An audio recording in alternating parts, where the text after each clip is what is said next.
Vocês viram o que aconteceu, né, no último dia, o avanço da extrema-direita no mundo.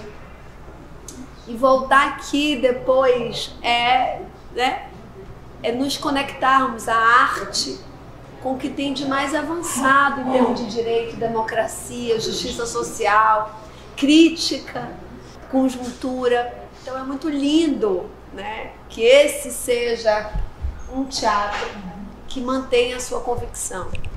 Mas se criará aqui nesse equipamento, nesse teatro, conselho da cena ativista para a gente pensar o que será desse equipamento. Ou seja, preservar a memória, sua história, sua tradição, mas também ambicionar pontes com todo o Brasil, ou seja, as diversas cenas ativistas que se manifestam.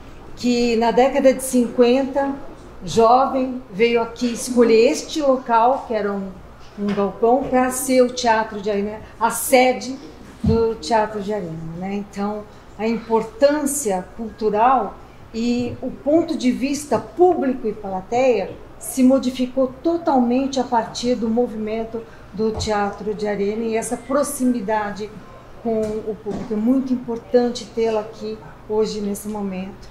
A gente tinha uma dimensão de degradação física do equipamento. E eu queria aqui celebrar muito os servidores da casa, porque ainda que houvesse uma degradação física do equipamento, em nenhum momento houve um fechamento do espaço. O público se manteve, as ocupações, a programação. E eu queria mesmo celebrar os servidores e servidoras.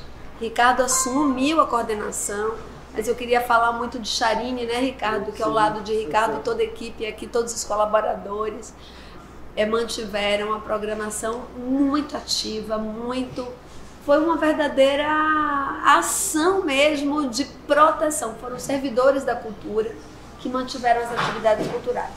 Quando nós chegamos, o primeiro processo foi de recuperação total, porque não é só a sala Guiomar, são todos os espaços. Vocês podem imaginar que a lona da Escola Nacional de Circo estava no chão. Mas era o Complexo Minas Gerais, o Complexo São Paulo, todos os teatros, Escola Nacional de Circo. E, ao mesmo tempo, a sociedade brasileira nos cobrava olhar o Brasil, né? Olhar os espaços em que não tem Funarte. Então, é uma agência complexa, porque, embora a gente tenha equipamentos, os complexos, as salas, a política da Funarte ela é vocacionada para os 27 estados da União, né? 26. É continental, né? Que é continental. Então a gente também tem que fazer um equilíbrio. A gente tinha uma tarefa que era levantar os primeiros processos de reforma, que começa pelo telhado. Então, porque telhado é uma coisa dura para o gestor, porque é aquilo que ninguém vê, né? Ninguém está vendo e você tem... Mas e é o que mais pede socorro. É o que mais pede socorro. Claro, nós tivemos que começar por aquilo que é mais invisível, mas aquilo que era fundamental. Na gestão pública, é óbvio, tudo tem que ser processo de licitação, é tudo muito demorado, licitação na rua, 3 meses. E agora a gente não só recuperou o telhado, como também acaba de sair uma licitação vitoriosa de manutenção predial. Estamos dizendo tudo isso porque Funarte esse ano completa 50 anos. Nós entendemos que nós temos 2 grandes marcos. Primeiro, a entrega da Política Nacional das Artes, e o segundo é a Funarte 50 anos, preservada a sua história, sua memória, compromisso com a sua tradição e obviamente apontada para o futuro, né? Atualizando suas práticas. Nesse exato momento, está chegando no Rio de Janeiro a lona da Escola Nacional de Circo, e eu ouvi dizer assim, Maria, a lona quando chega sobe, viu? Não se assuste. Só para dizer que tudo que é de infraestrutura, de levantar, de retomar as infraestruturas também como dimensão importante, isso está sendo... Então entendemos, não temos a data, mas eu posso me atualizar. Mas a Guiomar, só ressaltando, uma das prioridades. Então, hoje estive, inclusive, quando nós estivemos lá no ato em defesa do Teatro Vento Forte, estivemos com Chico César. Vamos lembrar que o disco dele, né, Aos Vivos, completou 20 anos aos vivos na Funarte. Falamos tanto, não foi, Lela, do show, né, emblemático de Itamar Assunção. Esse marco de aniversário deve ser um marco de retomada das conexões que nunca foram perdidas, nunca, graças ao público, graças à história e a conexão desse importante complexo com sua cidade, com sua história, com o Brasil. Próxima semana não, depois do Carnaval, dia 13, vai ser a abertura da MIT, né, a Mostra de Teatro de São Paulo. E vai ser lá no Complexo Funarte o OFF, né, que é o Festival Farofa. Então vai ser uma ocupação. Também já queria convidá-los. E acho que a gente precisa chamar a gente mesmo para ocupar, para estar junto. Tá aqui Michele, que é coordenadora de teatro. E aí eu acho, né, Michele, que é importante levar essa mensagem dos 50 anos. E temos tudo para fazer desse ano um grande ano. Funarte 50 anos, as salas reinauguradas, né? As infraestruturas e, obviamente, aquilo que a gente mais deseja, que é abrir aquele quadrilátero, aquele complexo para todo aquele entorno. Vamos precisar de muita energia. Aquele território é um território que depende muito da Funarte para suas relações de convivência. Eu falei dos servidores, mas é que assim, o trabalho que foi feito é com a população de rua, não só com o público tradicional ou com os novos públicos, mas com a população de rua, com o entorno. Aquele complexo, ele é uma esperança naquele território. Conseguimos ali manter muito vivo aquele espaço. E agora é preparar a festa, Ricardo, preparar a festa dos 50 anos. Eu vou oferecer a nossa ajuda, pode contar com a gente, dê meu cartãozinho para você. Eu vou distribuir para todo mundo, tá? E quanto à Funarte, onde ela está, ali é um dos bairros mais importantes da cidade de São Paulo. Ali, bem ali. Ali nasceu o maior cantor de rádio que esse país já teve, na década de 20. Mário de Almeida Ramos, filho de Dona Teresa Assunção, Arruda, da família de Itamar Assunção. Tá? Então eu estou falando lá da década de 20, 30, que é o Vassourinho. Olha, até me arrepio. O maior cantor de rádio que este país já produziu. Lá nós tivemos o falecimento do seu Carlos Alberto Caetano, que é o Carlos do Peruche, que também nasceu lá na Santa Cecília, naquela região, nasceu ali em 1930, dia 11 de setembro. Ia completar 95 anos. Ali nasceu José Narciso Nazaré, seu Zezinho do Banjo, pioneiro do banjo no Brasil, no samba. Então ali tem uma história muito ligada. Nasceu Geraldo Filme e depois ele foi batizado e registrado em São João da Boa Vista, filho de Dona Augusta Geralda. Então ali para nós aquilo ali é muito importante, aquilo ali precisa ser revitalizado, aquilo ali precisa ter vida, e ali está toda a origem do samba da capital, E que vem do interior, vem com a família de Itamar Assunção, vem com a família de Geraldo, vem com toda essa gente. Então, é o que eu falei, eu não vou cobrar. Eu estou aqui à disposição daquilo que precisar. E o acervo do SP Retalhos está aí também, o que precisar. Convido a todos a irem lá conhecer, só que vocês vão ter que ir um por vez, porque assim, o acervo ainda não tem um local próprio, né? São quantas peças? Não estou querendo falar nada para vocês, tá? Que nós não temos um local próprio, não estou querendo insinuar nada. Nada, absolutamente. E não adianta que você não vai nem trocar sua camiseta, você vai ficar com a Baby Look, tá? 60 mil peças. 1,5 milhão de peças, não são 60 mil, são 1,5 milhão de peças. Então nós temos lá desde...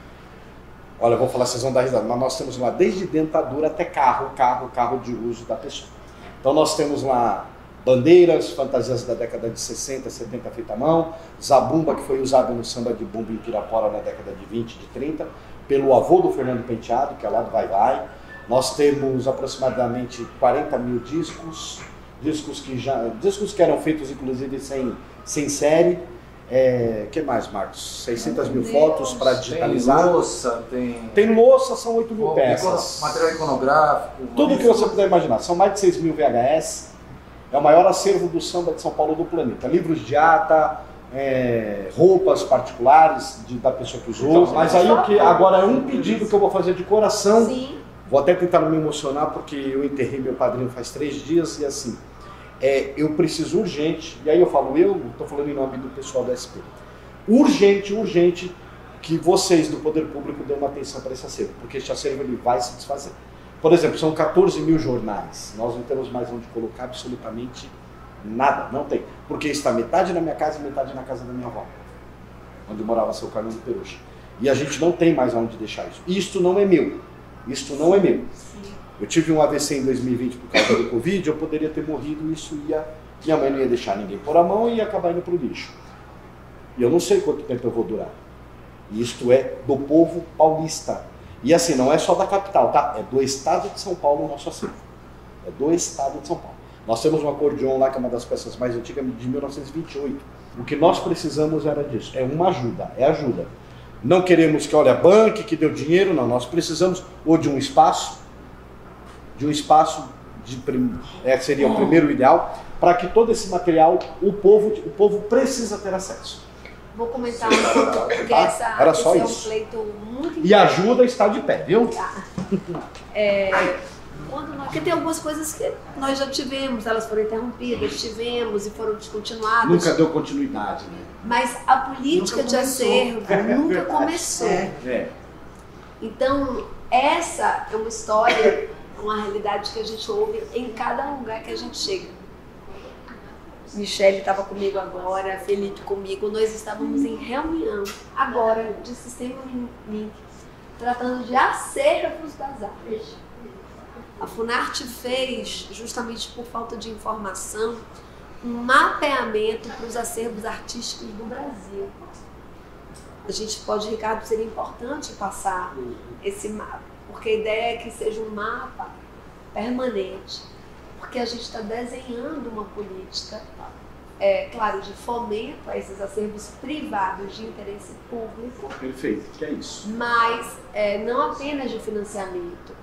A ideia é que a gente possa ler com assessoramento técnico, né? Tem uma política, ela é formada de, claro que o fomento, o financiamento, a sede, por exemplo, tudo isso é bastante complexo, mas essa é uma política que está em desenvolvimento justamente pelo reconhecimento do vazio.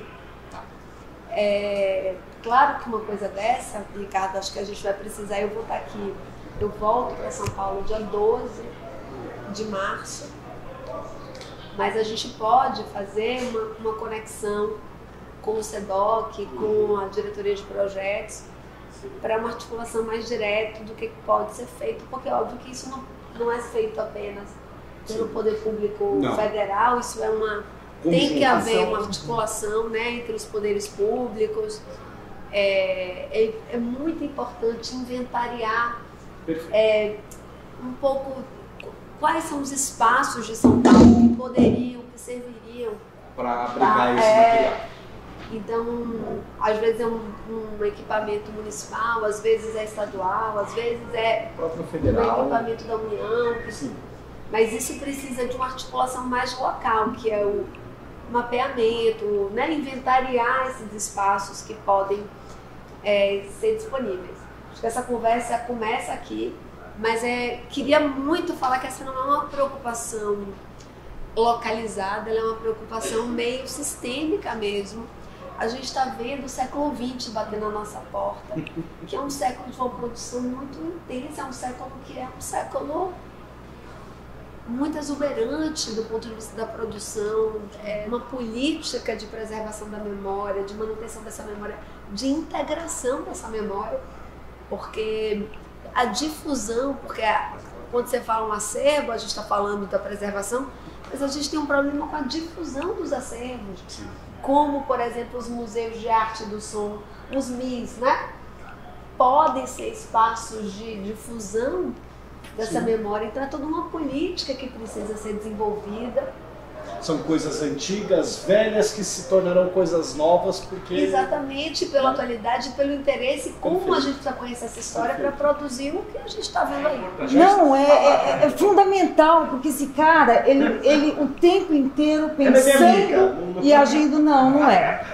Por exemplo, Emílio Fontana conseguiu uma homenagem na Lesp ano passado, porque ele foi à frente, junto ao Nonato, que realmente...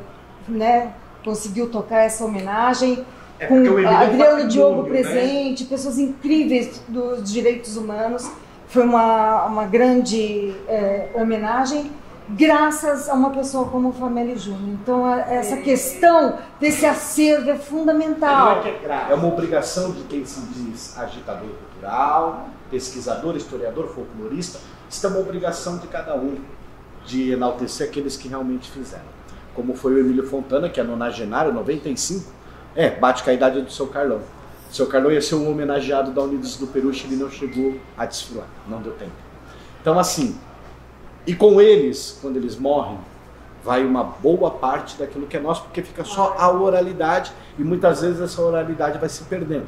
Então o SP em Retalhos, por exemplo, tem 30 mil horas de gravação. Então nós temos pessoas que foram gravadas na década de 80, 70, que nós temos dentro do acervo, guardado. Isso nós conseguimos gravar a pessoa na fita cassete. Então o nosso medo maior é que tudo isso se perca justamente por isso. E é claro, eu não vou dar conta, não adianta só eu, Marcos, mais meia dúzia do SP em Retalhos, que nós não vamos dar conta de botar tudo isso para fora. Então nós precisamos que isso seja isso é do povo. Isso precisa, e o povo precisa entender também, aí vem o nosso povo, que eu brigo muito com o nosso povo, ele precisa entender que isso também é dele e que ele tem que se interessar por aquilo ali. Porque é a história dele que está ali. Então quando você pega uma peça no acervo, uma caneca de chopp lá de... Como é a cidade esquecida do Porto? Brodowski, né? Brodowski, né? O nome terrível. Você pega, como nós temos, uma caneca de chopp, aí você fala, mas isso é uma caneca de chopp, tem no brechó? Tem. Mas aquela que nós temos você não vai achar no brechó, porque aquela foi do fulano. Então tem a história do fulano em cima daquele material. Então em dado momento aquilo aconteceu numa situação tal. Então veja bem, são mais de 8 mil peças de louça.